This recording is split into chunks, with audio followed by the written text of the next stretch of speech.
Bueno, pues muy buenas tardes y bienvenidos a la webinar de hoy. Como ya sabéis, estamos en el módulo 6, que es un módulo de gestión de proyectos, y hoy vamos a ver el tema 3, gestión de recursos, tiempo y costes en el proyecto, segunda parte.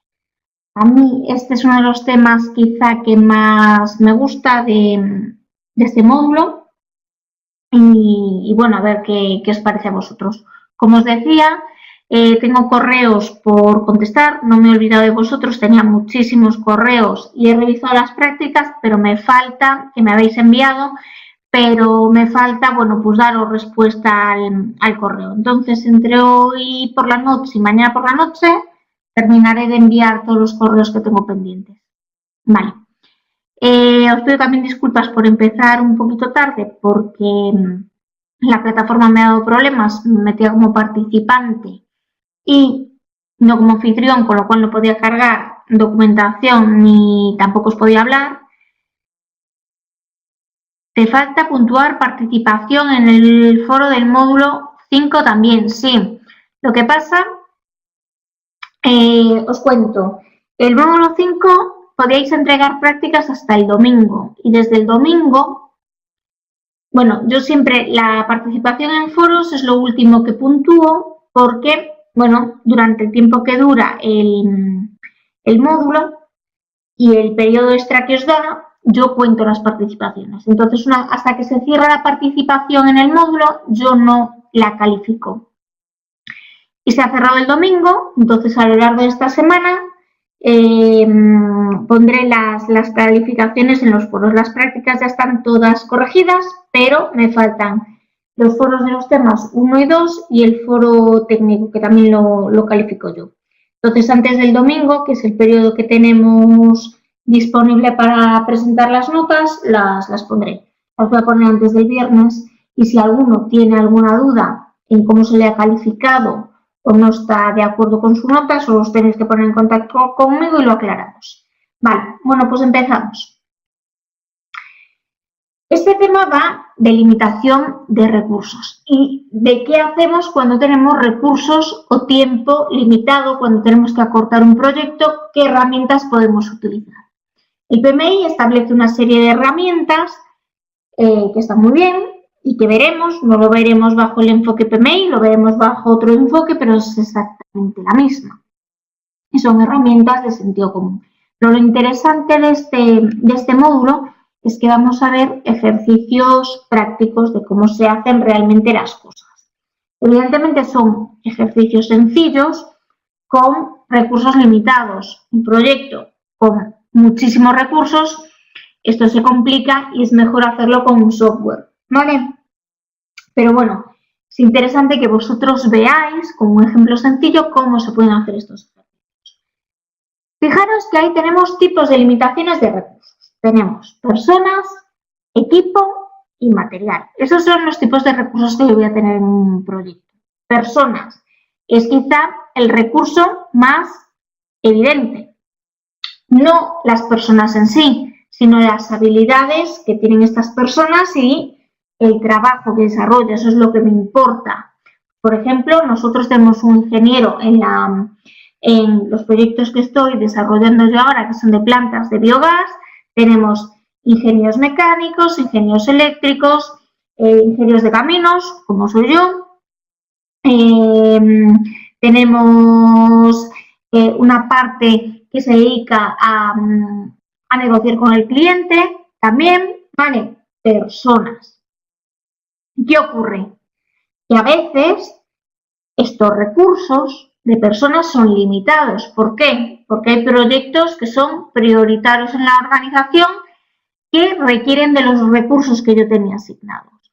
Entonces, bueno, pues tenemos que reorganizar un poco las cosas. Materiales. Los materiales a lo que yo me dedico, bueno, pues también influye mucho. Si a mí no me suministra hormigón o no me suministra acero, me pueden provocar retrasos importantes en la obra, sobrecostes, por ejemplo.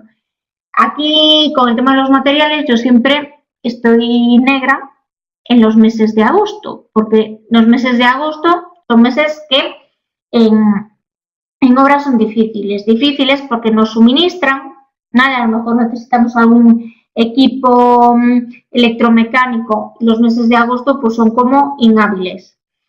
Y en los puentes de la construcción y todo esto. Entonces, esto también nos puede provocar retrasos por no tener disponible determinados materiales. Y después tenemos el equipo. Bien, fijaros, aquí ya empezamos a tener ejercicios, ¿vale? Bien, esto va de asignaciones de recursos. Cuando yo asigno recursos puedo tener varios tipos de problemas. Por ejemplo, problemas con limitaciones de tiempo, ¿vale? Sería un tipo de problema que a mí me puede surgir. Fijaros, esto es un ejemplo, ¿vale? Donde se van a usar técnicas de nivelación. Aquí, si os fijáis, bueno, creo que el ejemplo se basaba simplemente, bueno, pues en un jardín botánico que se desarrolla y lo único que usamos son un único recurso, que son excavadoras. Las excavadoras son todas iguales y son intercambiables. Y aquí se nos muestra, bueno, cuántas excavadoras se necesitan y cuánto tiempo necesitamos para cada tarea. Y nos hablan de 1, 2, 3, 4, 5, 6 fases. Disposición y escarificación. Necesito 4 días. Bueno, vamos a suponer que el eje horizontal está dado en días, ¿vale? Y necesito 2 excavadoras. Después tenemos pasillos, una excavadora durante 6 días. Alumbrado, una excavadora durante también 6 días. Irrigación, una excavadora durante 6 días. Cerca y paredes, 2 excavadoras durante 6 días. Y plantación, 3 excavadoras durante 8 días. Esto es lo que nos plantea, ¿vale? Bien. Pero puede ser. Lo primero, vamos a ver qué conclusiones sacáis vosotros de ahí. La primera conclusión que sacáis, ¿cuál es? Bueno, que primero tengo 2 excavadoras, los 2 primeros días, después tengo que usar 4, los 6 siguientes, después una excavadora durante los 6 siguientes y hasta el final 3 excavadoras. Yo no sé si os dedicáis a obra, pero el tema de la maquinaria, de meterla y sacarla de obra, bueno, pues tiene un sobrecoste, sobre todo por el tema de que cuando la excavadora no está en mi obra, el dueño de la excavadora querrá tenerla trabajando en otra obra. Pues aquí tenemos 2 excavadoras, después tenemos 4, después tenemos 1, después tenemos 3. Al principio parece un poco rudo, ¿vale? Pero lo vamos a dejar ahí. Bien, imaginaros, ¿vale?, que a mí me ponen algún tipo de limitación. Bueno, ahí aparte de ver cuántos recursos necesitamos y el tiempo, también podemos ver con las flechas, bueno, las dependencias, ¿vale?, entre las actividades. Una vez que acaba la actividad disposición y escarificación, pueden empezar tanto pasillos como irrigación, como cercas y paredes, ¿vale? Bien, imaginaros que a mí me ponen algún tipo de limitación, ¿vale? Por ejemplo, que yo tengo que coger y reducir los picos de recursos. ¿Qué quiere decir? Que no puedo tener 2, después 4, después 1, después 3. Está claro que para llegar a realizar la última tarea, ¿vale?, la de plantación, tengo que tener acabadas todas las demás. Pero a lo mejor la tarea irrigación o la tarea cerca y paredes puedo moverlas hacia la derecha sin tocar la finalización en 24 semanas. ¿Vale? Puedo colocarlas justo debajo de la tarea número 3. Bien. hay dos tareas que yo puedo mover a la derecha. ¿Cuáles? ¿Cuáles y por qué? Sin retrasar todo el proyecto.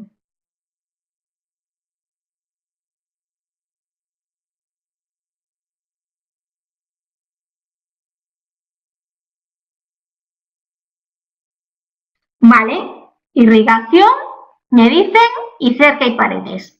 Efectivamente, yo puedo coger y mover esas 3 casillitas a las 3 casillitas siguientes y la finalización total no se tocaría en ningún caso. Vale.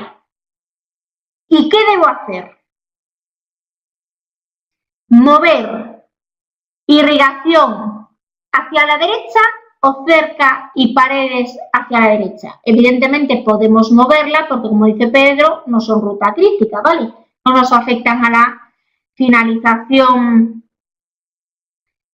Vale, yo tengo entonces esas dos posibilidades.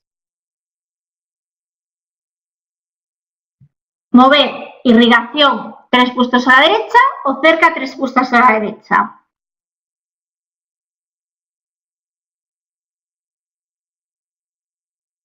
Me dice Pedro, irrigación y media cerca. Bien, ¿qué ocurre si nosotros cogemos y movemos irrigación? Si movemos irrigación a la derecha, yo los 4 primeros días tengo 2 excavadoras. Los 6 siguientes tengo 3. Los 6 siguientes tengo 2. Y hasta el final tengo 3. ¿Vale? ¿Qué ocurre si cojo y muevo cerca hacia la derecha? Tengo 2 excavadoras los 4 primeros días, 2 excavadoras los 6 siguientes días, 3 excavadoras los 6 siguientes días y 3 excavadoras hasta el final. Con lo cual, siempre está mucho mejor tener una nivelación de recursos como la que veis al final. ¿Vale? 2, 2, 3, 3. Que ir a 2, 3, 2, 3. ¿Vale? Bien.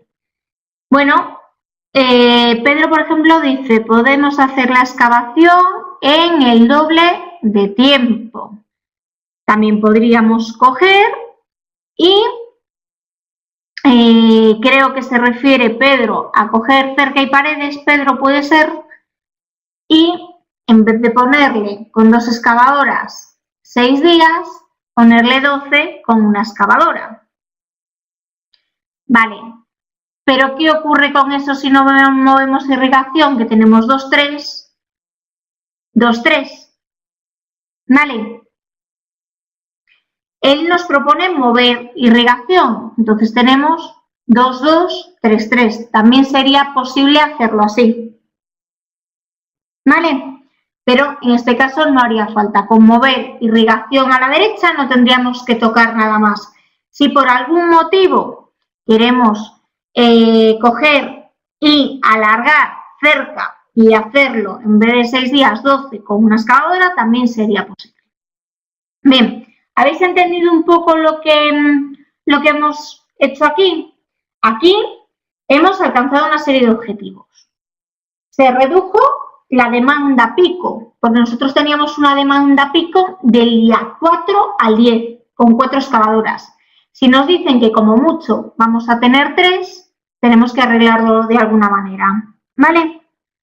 Y una muy importante, las fluctuaciones de demanda de recursos se minimizan y se estabilizan teniendo 2, 2, 3, 3. ¿Vale? Daros cuenta que si es otra cosa, pues nos impacta menos. Pero el tema de las excavadoras en obra, moverlas, sacarlas y meterlas, sí que es algo que es bastante latoso y bastante costoso, con lo cual es un recurso en el que coger y arreglar el tema de las fluctuaciones sí nos impacta. Bien, ¿dudas hasta aquí?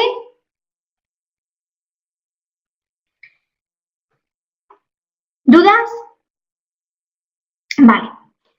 Bien. Imaginaros aquí que a mí me proponen esto. Yo puedo tener problemas con limitaciones de recursos, ¿vale?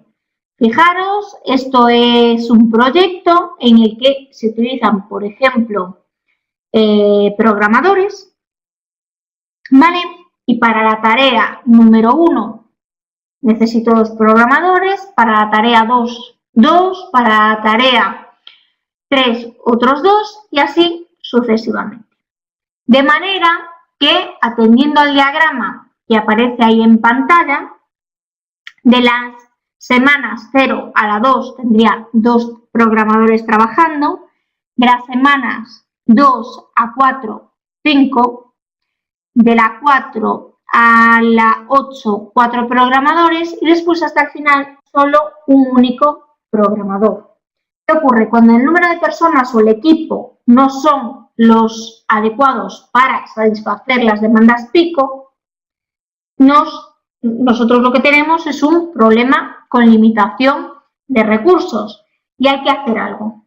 Y lo que hay que hacer es reorganizar esas actividades para ajustarnos al número máximo de recursos que tenemos. En este caso, creo que nos ponían una limitación de 3 programadores, ¿vale?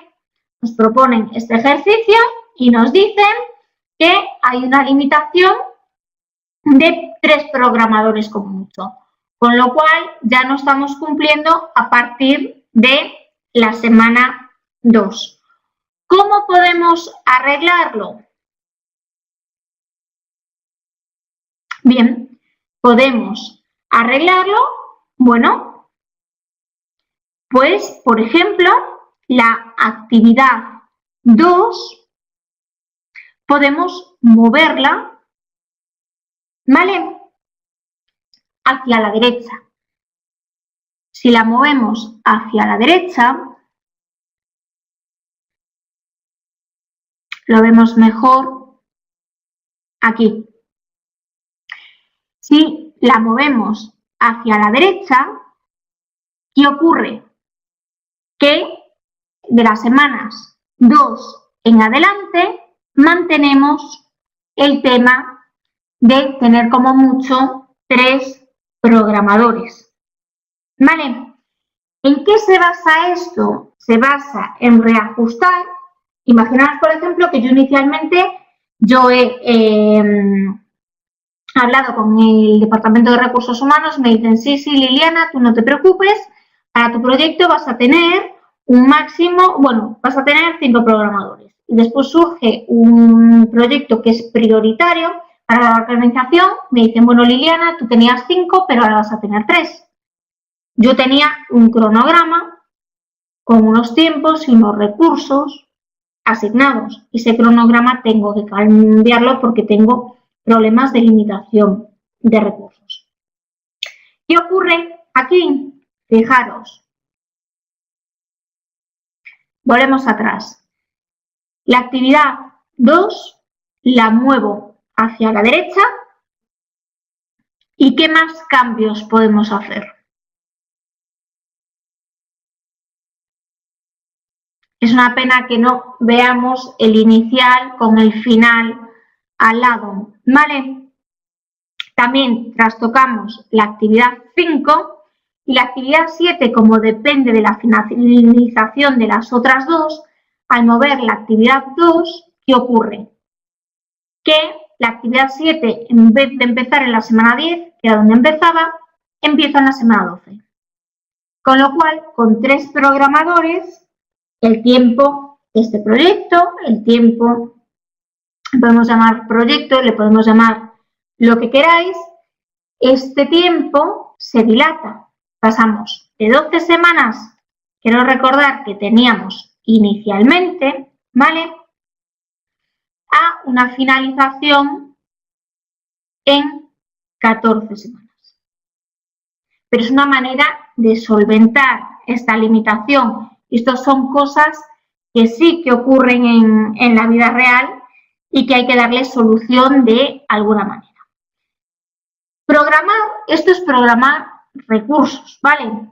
Programar recursos tiene una serie de beneficios, ¿vale? ¿Qué beneficios tienen? Bueno, que intentaremos con la programación de recursos que esa dilatación que vuestro compañero Ernesto comenta sea la menor posible y acabar el proyecto lo antes posible con la nueva asignación de recursos que tengamos. Bien, ¿hasta aquí todo más o menos claro? No, son dos ejemplos muy sencillos, podéis revisarlos en la documentación.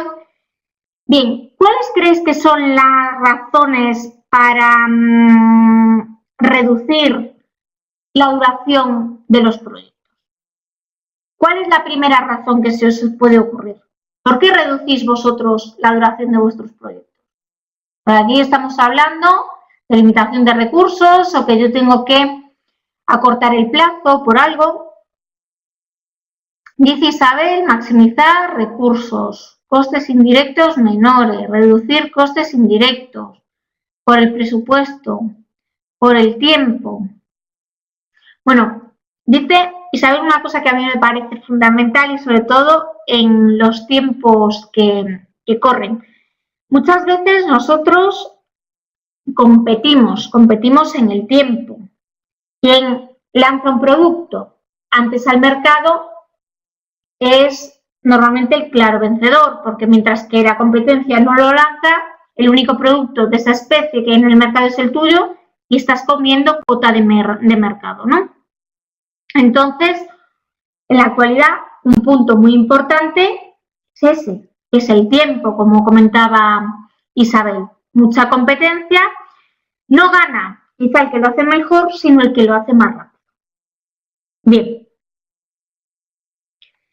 Evidentemente, comenta Ernesto, en las licitaciones públicas puntúan la reducción de plazo, pues muchas veces sí.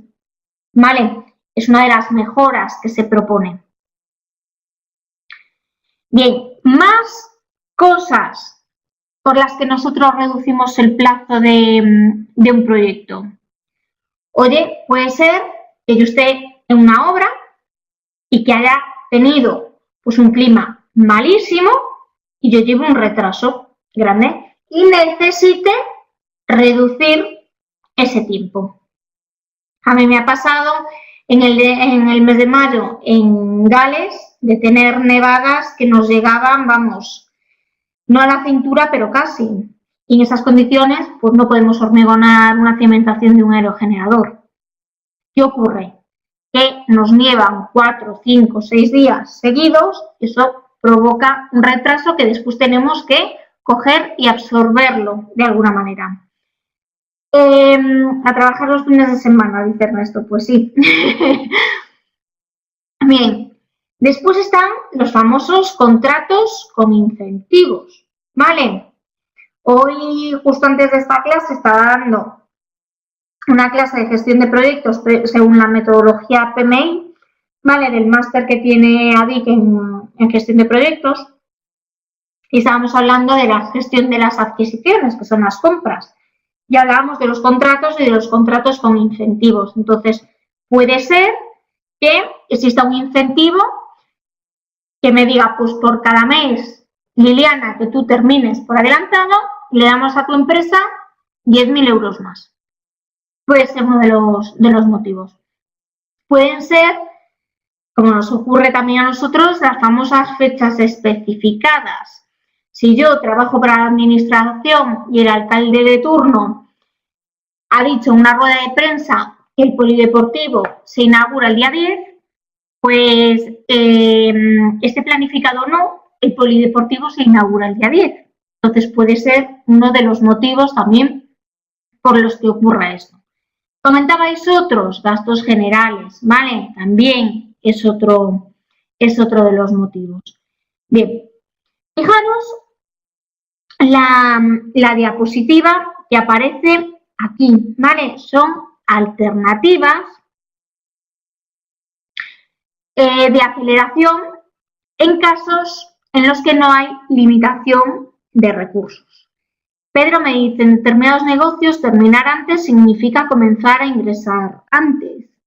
Sí, en muchos negocios, en negocios de consultoría, en empresas que se dedican, bueno, es que en concreto me estoy acordando de un proyecto de consultoría con Vodafone. Cuanto antes terminemos, antes lo cobramos, ¿vale? Comerciales, sí, cualquier tipo de negocio, bueno, cualquier tipo no, pero muchos negocios son susceptibles de que ocurra esto.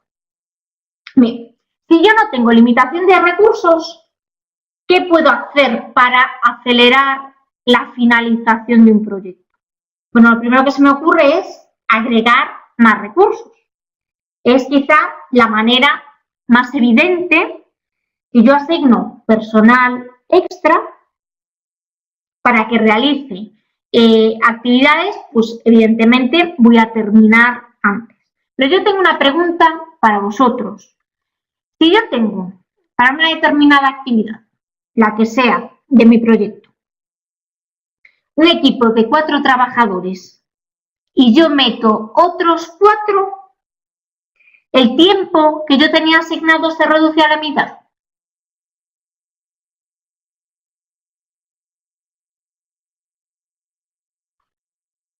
Vale, nos dice Pedro que no siempre. ¿De qué depende?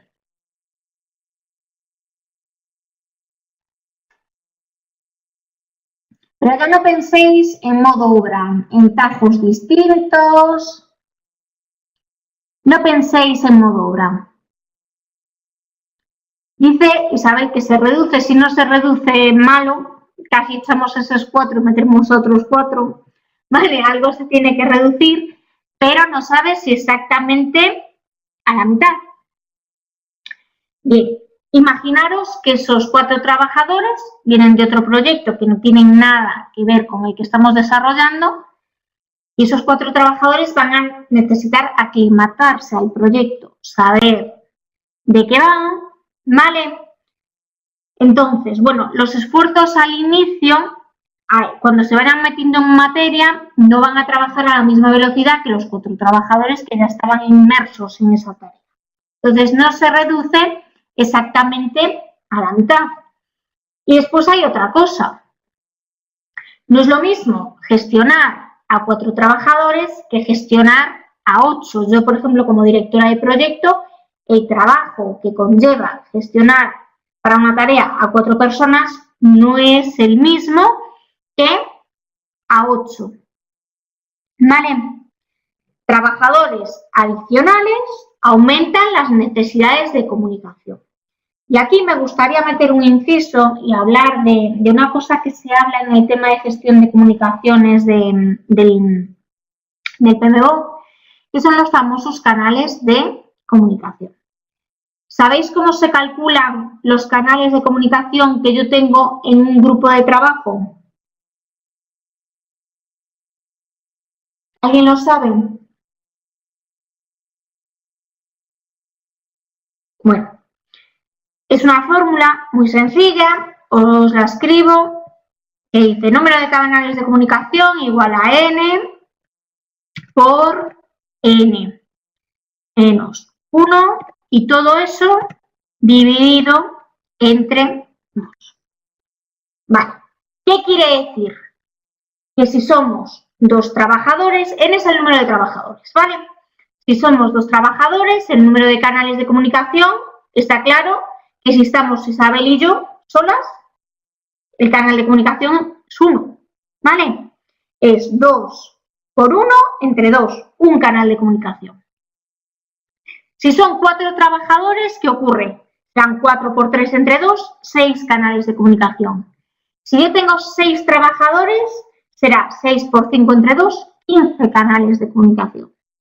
Si yo ya tengo 8 trabajadores, 8 por 7, 56 entre 2, 28 canales de comunicación. O sea, que crece de manera, no sé si exponencial, no es exponencial, ¿vale?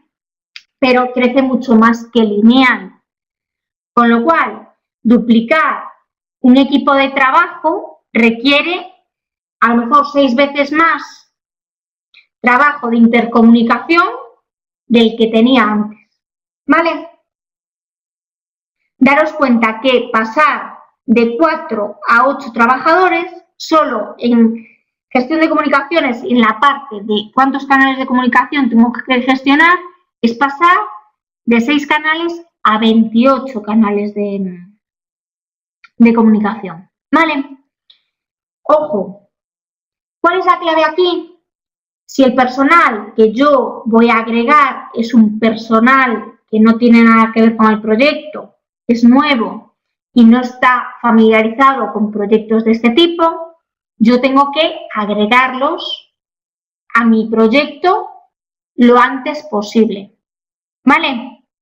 Para que cuando llegue el inicio de esa actividad ya estén aclimatados al proyecto y puedan trabajar normalmente.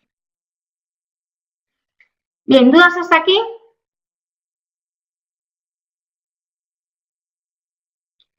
Bien. Contratación externa del trabajo del proyecto. Es una manera también de acelerar la finalización. Esto es una de las cosas, sí, la subcontratación, es una de las cosas que el PMI define como hacer o comprar, ¿vale? Para una determinada actividad, yo tengo que decidir si la hago yo internamente o si la compro, si la subcontrato, como dice Ernesto. Puede haber muchos motivos para la subcontratación, porque quiera coger y acelerar el tiempo de finalización del proyecto, porque yo no tenga los recursos internos para desarrollar esa actividad, o simplemente porque me sale mucho más barato hacerla fuera y hacerla de manera interna. Eso a veces pasa. Vale. Programación del tiempo extra. Lo que nos decía Ernesto, Liliana te nieva 6 días, trabaja los fines de semana.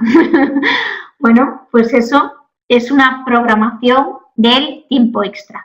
Aquí no meto a más gente, sino que los hago a los mismos trabajar más horas. Pero esto es un arma de doble filo. Para empezar, a priori, ese tiempo extra debería pagarse y pagarse a otro precio, ¿vale? Con lo cual, sí que genera sobrecostes. El descontento del personal es uno de los motivos que también, bueno, hace que esta herramienta tengamos que utilizarla con cautela. Y después hay otra cosa. ¿Se os ocurren más cosas? La primera desventaja es que yo ese tiempo extra tengo que pagarlo a precio de oro, o debería.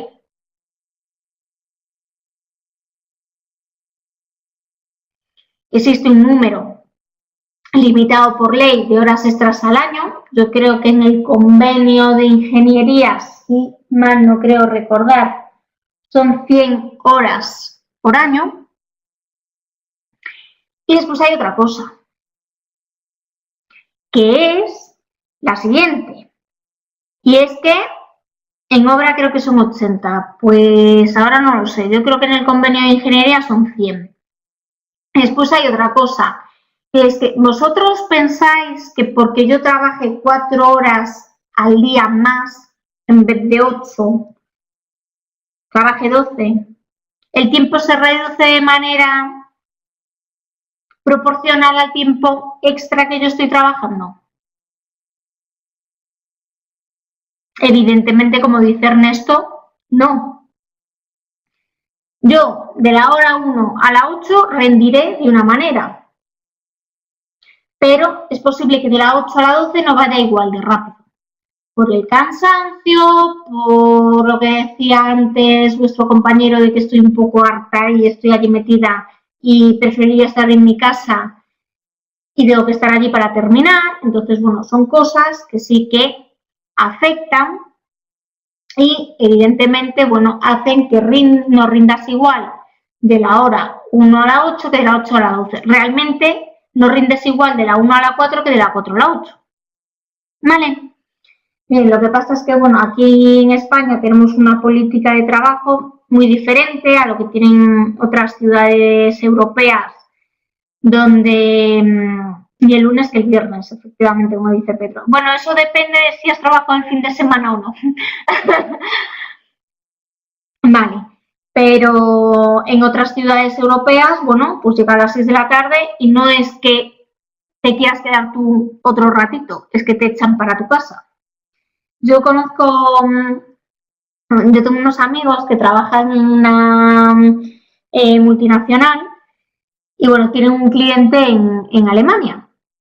Y, bueno, este cliente requirió que 2 informáticos de esta empresa se fuesen a Alemania por un periodo, yo no recuerdo lo que me habían contado, si eran 3 o 6 meses. Bien, los pobres, bueno, pues iban con la mentalidad española a Alemania. Entonces, el primer día se quedaron pues un ratito más, bueno, pues para ver que tenían intención de hacer las cosas bien, ¿no? El segundo día se quedaron otro ratito más y al tercer día llamaron a España desde Alemania y le dijeron, mira, yo te he pagado para que me envíes a 2 project managers senior que sepan hacer lo que tienen que hacer en el tiempo en el que lo tienen que hacer. No te he pagado por 2 becarios que necesitan más tiempo para realizar su trabajo. Entonces, llévate a los 2 que me trajiste y mándame a 2 que sean senior de verdad. Y la verdad es que los chicos eran senior. Lo que pasa es que, bueno, iban con la mentalidad esta que tenemos en España de me voy a quedar un ratito más, que siempre queda bien, y realmente consiguieron allí pues justo lo contrario, ¿no? Es una anécdota que la cuento a veces porque me resulta curiosa. Bien. Y ojo, porque también podemos, otra técnica es la del equipo proyecto central. Esta es una técnica que a mí me gusta, lo que pasa es que, bueno, no siempre la podemos utilizar, es tener profesionales asignados a tiempo completo. Yo, por ejemplo, tengo varios delineantes, pero son varios delineantes. Ahora estamos con el proyecto estamos con varios proyectos a la vez, pero uno en el que yo soy project manager es de el diseño y la construcción de una planta de biogás, pero tenemos también parques eólicos, yo digo algunos de esos parques eólicos, con lo cual de todo mi equipo no los tengo asignados a tiempo completo a un proyecto nunca. O sea, tenemos que, en función de las necesidades y de la salida que le tenemos que dar, bueno, pues aplico recursos a un proyecto o a otro.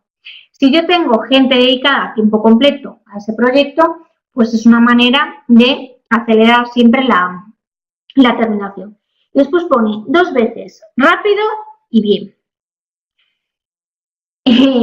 Esto no es una buena técnica, sí que se habla en bibliografía de ella, que es hacer las cosas 2 veces. Tú la primera la haces de manera rápida, siempre dicen rápida y sucia, ¿vale? Yo creo que eso viene de una mala traducción del inglés, y después le das una segunda vuelta y ya haces las cosas bien. Es una manera de quitarte un problema a corto plazo, pero después ese problema regresa porque las cosas están mal hechas. Entonces, a priori, no es una buena técnica. Bien, ¿qué ocurre? ¿Cuáles son las alternativas de aceleración cuando tengo limitación de recursos? Pues son otras. Bueno, ¿dudas hasta aquí antes de que me ponga a hablar de esto? ¿Alguna duda?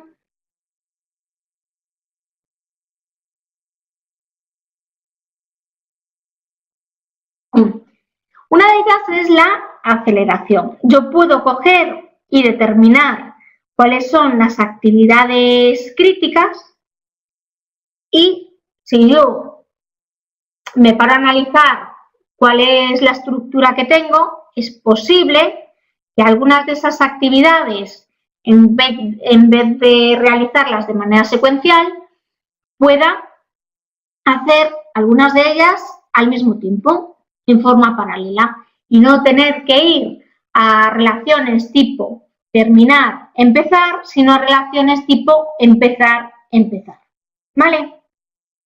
Bien, después está la cadena crítica, que ya la conocéis todos y no me voy a parar ahora a verlo. Después está la reducción del alcance del proyecto. Claro, esto a priori tampoco es una buena técnica. Para empezar, es una cosa que podemos aplicar si yo la he comentado antes con el cliente. Yo tengo un enunciado del trabajo del proyecto que está bien definido, donde se me dice que quiere un móvil con estas funcionalidades y eso es lo que yo tengo que entregar. ¿Que existe alguna característica que no es imprescindible para el cliente y que nos haga recortar tiempo? Una vez lo hablemos con el cliente, puede ser que alguna característica que no sea imprescindible, que no sea un requisito del proyecto, pueda eliminarla, recortando el tiempo correspondiente. ¿Cuál es la clave aquí? Reducir el alcance del proyecto sin disminuir el valor, ¿vale? Es decir, coger y eliminar requisitos que no le quiten valor al proyecto. O sea, eliminar cosas que son deseables, pero que no son imprescindibles para el cliente, ¿vale? Bien, ¿dudas? Y la última, que tampoco me gusta nada, es el tema del compromiso de la calidad. Reducir la calidad es una opción, pero es una opción que yo jamás os aconsejaría que usaseis. Nunca podemos sacrificar la calidad para reducir el tiempo de una actividad en la ruta crítica. No debemos, pero sí podemos hacerlo, ¿vale? En caso de que hablemos con el cliente y él quiera comprometer la calidad de alguna parte del proyecto para reducir el tiempo, pues adelante. Reducir alcance, reducir cantidad. ¿Cantidad de trabajo? Sí. O sea, imaginaros, por ejemplo, que... Te voy a poner un ejemplo, Ernesto. Imaginaros que a mí el cliente me ha pedido un móvil que tenga un determinado sistema operativo, que tenga una carcasa de este tipo, una pantalla del otro y que al final de todo el proceso lo pintemos de rosa. Cuando ya está el móvil terminado, el último paso antes de entregarle es entregarle al cliente sea pintarlo de rosa. Pintarlo, que su móvil sea rosa, es un requisito que, bueno, al cliente le gustará el móvil en rosa, pero no es imprescindible para el funcionamiento del móvil. Es un requisito que es, bueno, deseable, pero no es esencial para el funcionamiento. Entonces, a lo mejor esa parte puedo reducirla. Hago menos trabajo. Ese último proceso, el de pintar el móvil de rosa, lo elimino. Con lo cual, acorto el tiempo. ¿Vale? Si realmente hacemos menos trabajo, que era tu pregunta. Bien, ¿dudas?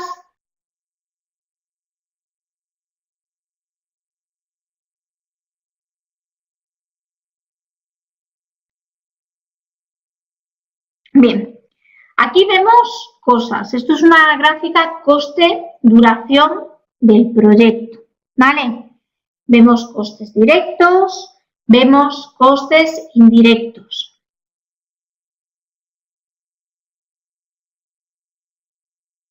Dice, por ejemplo, en la obra, en vez de llevar excavación a vertedero, las extiendo en jardín. Si eso te hace recortar tiempo que debería hacerlo, vale.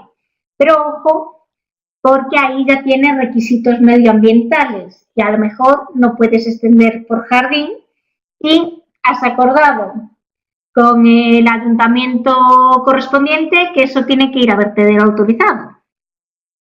con su correspondiente carga, transporte, descarga y pago del canon correspondiente.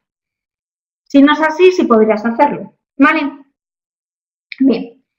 Sobre los costes del proyecto hemos hablado largo y tendido en la webinar del lunes pasado. Tenemos costes totales, que son costes directos, y costes indirectos. Los costes indirectos del proyecto, por lo general, van a representar gastos generales, como pueden ser administración, supervisión, y eran costes que no pueden asociarse a un paquete o una actividad en concreto, ¿vale? Sino que se reparten entre varias. Después tenemos costes directos, que eran costes de mano de obra, costes de equipo, de subcontratación, de materiales, y que sí se podían asignar de manera directa a un paquete de trabajo o a una actividad. Bien. ¿Cómo se construye una gráfica duración-coste del proyecto? Primero tenemos que encontrar cuáles son los costes directos totales para la duración del proyecto seleccionado. Después tenemos que saber cuáles son los costes indirectos totales para esta duración de proyecto seleccionado. Y después sumar costes directos y costes indirectos para tener los costes totales. La tarea quizá más difícil de la construcción de una gráfica de coste y duración es encontrar los costes directos totales para duraciones específicas del proyecto sobre un alcance que yo considere relevante de ese proyecto.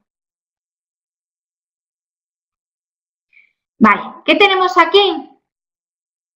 Tenemos tres conceptos: crashing, crash time y crash cost. ¿Qué es el crashing? Es el hecho de abreviar una actividad, es lo que se denomina acortamiento. Después, el menor tiempo posible en que una actividad puede completarse de manera realista se le llama tiempo de acortamiento. Y eso es el crash time, que aparece ahí en segundo lugar. Y después tenemos otro concepto, que es el crash cost, que es el coste directo para completar una actividad en su tiempo de acortamiento. Y esto en español se llama coste de acortamiento. Pero yo creo que lo mejor siempre es coger y, hacer un ejemplo práctico. ¿Vale? Fijaros aquí yo tengo una actividad, ¿vale?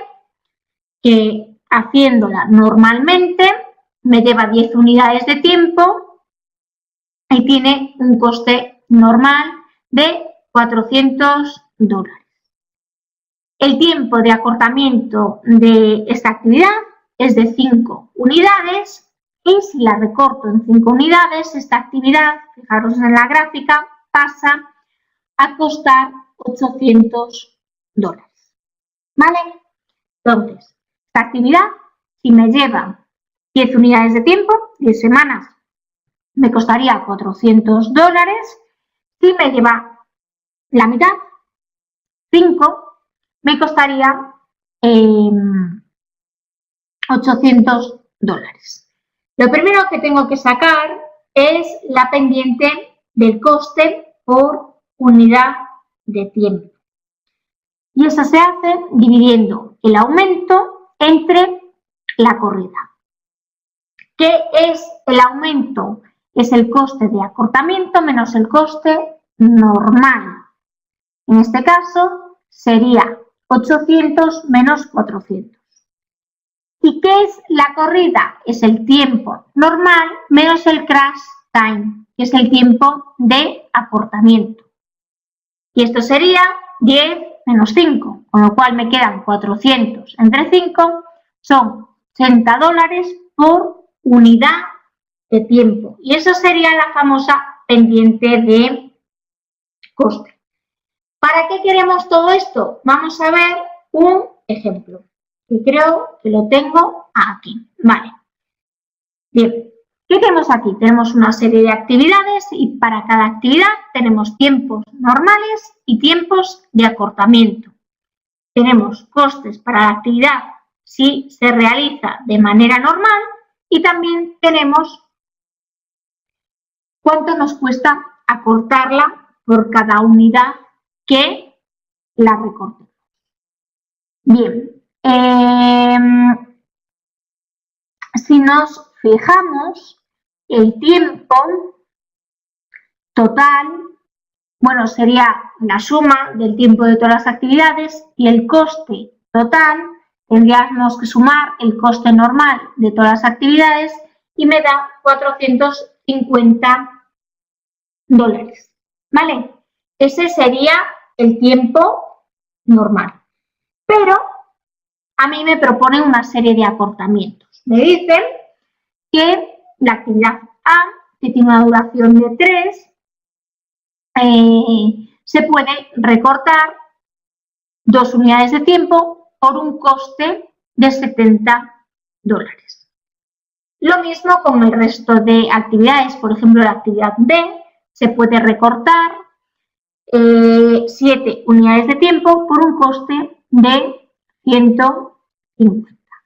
La primera pregunta que tengo para vosotros es, el coste normal, el coste directo total para una ejecución normal de este proyecto son 450 dólares. ¿Cuánto es el tiempo que tardamos con esa distribución de tareas que aparece ahí en realizar este proyecto?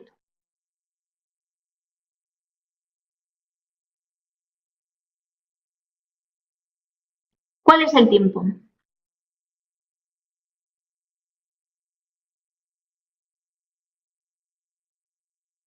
$25. Sí, bueno, aquí no nos dicen si son días o son semanas, son unidades de tiempo, ¿vale? Nos da exactamente igual. Pero nos dicen 25. Tenemos que mirar todas las posibles rutas, ¿vale? ¿Qué rutas tenemos ahí? La A, la B, la E y la G, que nos daría una cantidad de unidades de tiempo, que serían 3 más 6 más 8 más 6, ¿vale? Que son 23. Después tendríamos la A, C, F, G y después tendríamos la A, D, F, G, ¿vale? Que nos daría lo que nos comenta Pedro, que son 25 unidades de tiempo.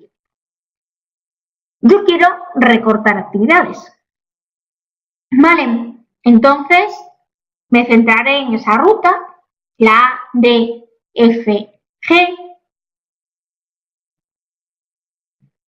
¿Dónde lo pone? Poner lo de las 25 unidades. Pues no sé dónde lo ponen. Tiempo 25, vale. Es que a mí se me ve fatal la diapositiva. Vale, tiempo 25 unidades. Está muy bien que lo ponga ahí, pero bueno, lo pone porque es un ejemplo, tendríais que calcularla como lo habíamos hecho, ¿vale? Entonces, en ejecución normal, yo tendría un coste de 450 y una duración de 25 semanas o 25 unidades de tiempo.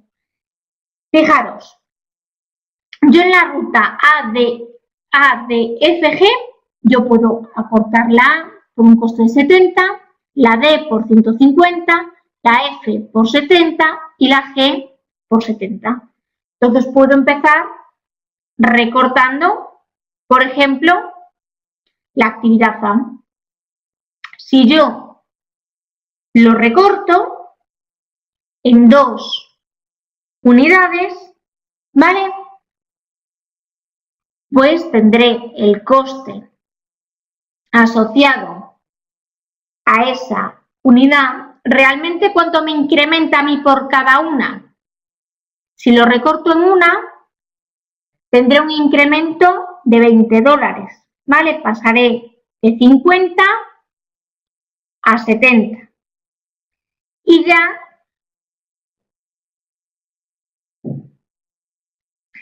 a nosotros nos da el diagrama, Isabel, que tienes ahí en pantalla. Nos van a decir cómo son dependientes las actividades. No van a decir primero va la A, después de la A va la B, la C y la D, como los ejercicios del otro día, ¿vale? Para que podamos hacer este diagrama. En función de eso yo tendré diferentes rutas y tendré que buscar la ruta crítica. En este caso, como decía tu compañero, ya pone ahí tiempo 25, ¿vale? Pero eso en un ejercicio normal tendré que calcularlo yo, con lo cual veré cuál es el tiempo con esa distribución de actividades que me lleva a realizar ese proyecto. Si me fijo en la ruta ADFG, ¿qué ocurre? Que me va a llevar 25 unidades de tiempo, 25 semanas. Y yo lo que quiero es recortar tiempo. Y a mí recortar tiempo me cuesta dinero, ¿vale? Entonces puedo empezar recortando, por ejemplo, la actividad A en una unidad de tiempo y paso de tener un tiempo de 25 a un tiempo de 24, con un sobrecoste de ¿cuánto? De $20, porque paso de tener un coste de 50 a tener un coste de 70. ¿Cómo puedo? Aquí, perdonad. ¿Cómo puedo seguir recortando actividades? Pues puedo seguir recortando actividades y vuelvo atrás. La D, que tenía una duración de 11 y un coste de 50, puedo pasarla a un tiempo de 7 con un coste de 150. ¿Vale? Puedo reducir unidades de tiempo, en este caso le hemos reducido una unidad de tiempo en la D y pasaría a un tiempo de 23 unidades y un sobrecoste de, volvemos atrás, 150 menos 50 partido de 11 menos 7, 25 euros por periodo reducido. ¿Vale? Lo calculamos con la fórmula que hemos visto antes. Por cada periodo reducido de la actividad B se produce un incremento de coste de $25. Esperad porque estaba hablando y me habéis hecho preguntas. Tiempo máximo de acortamiento es un dato inicial. No, nosotros... Bueno, es un dato inicial. A lo mejor disponemos de un coste máximo que podemos pagar, ¿vale? Y en función, a lo mejor a mí me dicen, bueno, pues podemos tener un sobrecoste de tanto. En función del dinero del que yo disponga, puedo coger y acortar. Y también existe un máximo de acortamiento por la propia naturaleza de las actividades. Dice, Pedro, esto es la pera porque al recortar actividades puede que nos cambie la ruta crítica del proyecto. Es que ahí está la clave. Porque yo cuando llego a las 23, ¿vale? Unidades de tiempo, tendré que ver, cada vez que yo recorto una actividad, tengo que ver cuál es la ruta crítica que tengo. Porque si me cambia la ruta crítica, a lo mejor ya no tengo que ir recortándolas por la misma ruta y tengo que cambiar. Esa es la clave de todo esto. ¿Vale? Fijaros que cuando yo tengo un tiempo de 23, ahí en el recuadro que aparece arriba, tendré que revisar cada ruta y cuánto me está llevando cada ruta y ver si esa ruta crítica que comenta vuestro compañero Pedro ha cambiado o no ha cambiado. Dice Pedro, los tiempos de acortamiento son como holguras internas de cada actividad. Efectivamente, ¿vale? De ahí que para cada acortamiento, bueno, aquí es muy sencillo, ¿vale? Es muy sencillo porque solo tengo 3 posibles caminos diferentes. visto, creo que inicialmente los otros dos caminos eran de 23, creo, de 23 o de 22 unidades de tiempo, con lo cual yo la ruta crítica podía recortarla hasta que ese tiempo se me igualase con el de las otras dos rutas alternativas, y una vez que se me ha igualado, tengo que ver, ¿vale?, cómo van ahora las rutas críticas, porque la actividad A era común a las tres rutas que yo tengo ahí. Si reduzco una unidad de la ruta crítica, también estoy reduciendo una unidad de tiempo de las otras dos rutas. Entonces, ojo con esas cosas. Cada vez que acortemos, revisar la duración de las rutas críticas. Bien, si realizamos este ejercicio hasta el final y calculamos el coste de acortamiento de cada una de las actividades, puedo llegar al final, bueno, pues a una duración de proyecto de 21 unidades de tiempo y paso de un presupuesto de 450 de costes directos a 610 de costes directos. ¿Vale? Bien. Este ejercicio, bueno, lo podéis revisar en casa, viendo que la ruta crítica, como decía Pedro, va cambiando, para saber exactamente qué actividad tenéis que recortar. Intentad recortar siempre las actividades que, bajando una unidad de tiempo, sea lo más barato reducir una unidad de tiempo, ¿vale? Ir siempre a las actividades más baratas.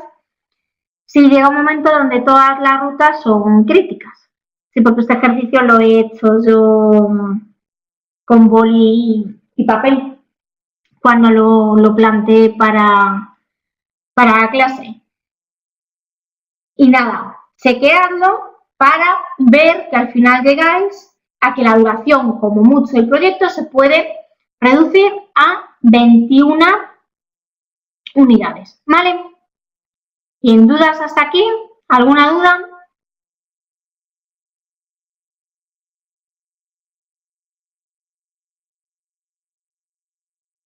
Isabel, que tenías dudas, ¿ha quedado todo más o menos claro?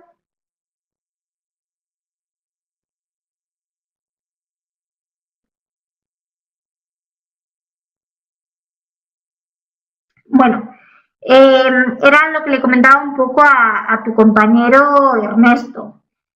Realmente, vamos a ver, acortar actividades, y nosotros, ¿cómo las podemos acortar? Pues, por ejemplo, metiendo más recursos, y eso genera un sobrecoste. De ahí el coste directo por recortar una unidad de tiempo, una determinada actividad, haga que tengamos que pagar un sobrecoste. Entonces, una de las limitaciones que nosotros podemos tener es que a mí me digan: oye, Liliana, vamos a intentar recortar el tiempo de este proyecto, pero te puedes gastar como mucho X euros. Yo calculo para cada actividad cuánto me cuesta recortar para cada actividad una unidad de tiempo, y en función de la ruta crítica y de las actividades que sean más baratas a cortar, pues puedo llegar a ese valor máximo de dinero que a mí me permiten gastar. Y después, bueno, pues también existe un máximo por la propia naturaleza de los trabajos. A lo mejor hay algún trabajo que, aunque yo meta más recursos o haga las virguerías que quiera hacer, no se puede recortar más que una determinada cantidad. ¿Vale? Bien, ¿dudas? No, a mí este tema es uno de los que más me gusta, porque esto es algo que, por ejemplo, en el PMBOK no se ve en este tipo de ejercicios, se ve, pero todo a nivel teórico. Me parece que es un tema muy interesante, y vosotros, como no estáis viendo esa metodología, tenéis la posibilidad y tenéis, bueno, la suerte de ver ejercicios con limitación de recursos que no se suelen ver. Entonces, bueno, espero que os haya gustado. No sé si tenéis dudas. No. En el examen de certificación no te ponen ejercicios de este tipo. Por eso a mí me parece interesante. La certificación, evidentemente, es la leche, por así decirlo, en el sentido de que tiene, bueno, pues un prestigio internacional. Hay PMPs aquí, hay PMPs en la India, hay PMPs en Chicago.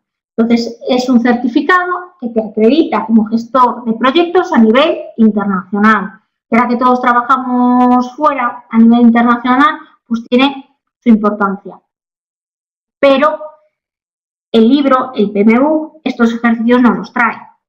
Y a ti realmente para gestionar tus proyectos reales de manera adecuada, yo necesito hacer cosas como las que hemos visto hoy. Entonces, por eso a mí me parece fundamental. El certificado yo recomiendo que os lo quitéis. ¿Vale?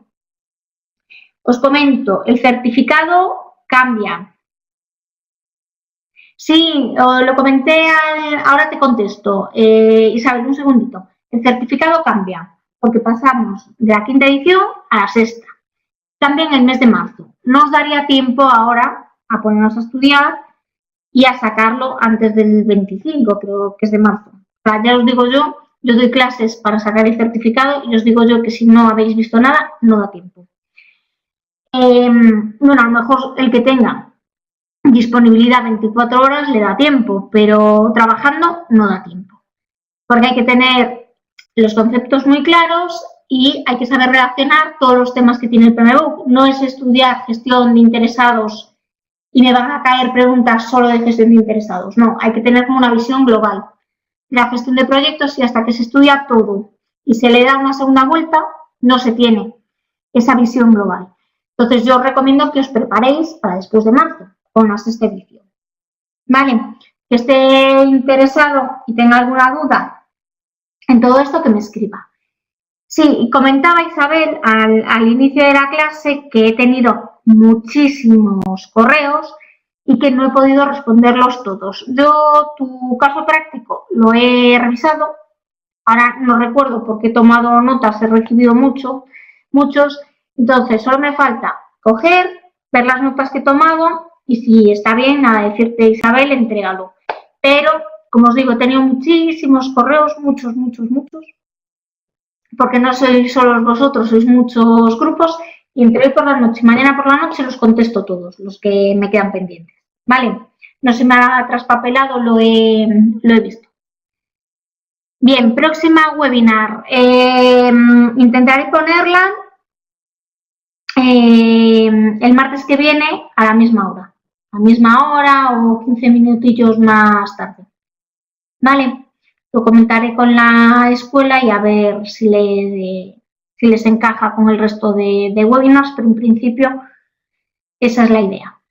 Bueno, pues por mi parte, muchas gracias por vuestra asistencia. Espero que el módulo os esté gustando, que eso es lo que importa, y que le saquéis rentabilidad en vuestro día a día. Y por mi parte nada más. Me despido hasta la semana que viene, que tengáis un muy buen fin de semana y si tenéis alguna inquietud o algún problema podéis escribirme. Os recuerdo de nuevo mi correo electrónico. Por cierto, una pregunta. Me decía uno de vosotros el otro día que no habían colgado las diapositivas del tema 1. ¿Las han colgado ya? Porque yo he llamado para comentarlo, pero no lo he comprobado. No las han colgado, vale, ¿lo habéis mirado hoy? Sí. Vale, pues se lo vuelvo a recordar. Vuelvo a llamar a la escuela para que las cuelguen. Bueno, pues disculpad porque sí que lo avisé al día siguiente, pero... Vale, bueno, pues nada más. Lo anoto por aquí y quedo pendiente. Bueno, pues muchas gracias, chicos, por vuestra asistencia y un saludo.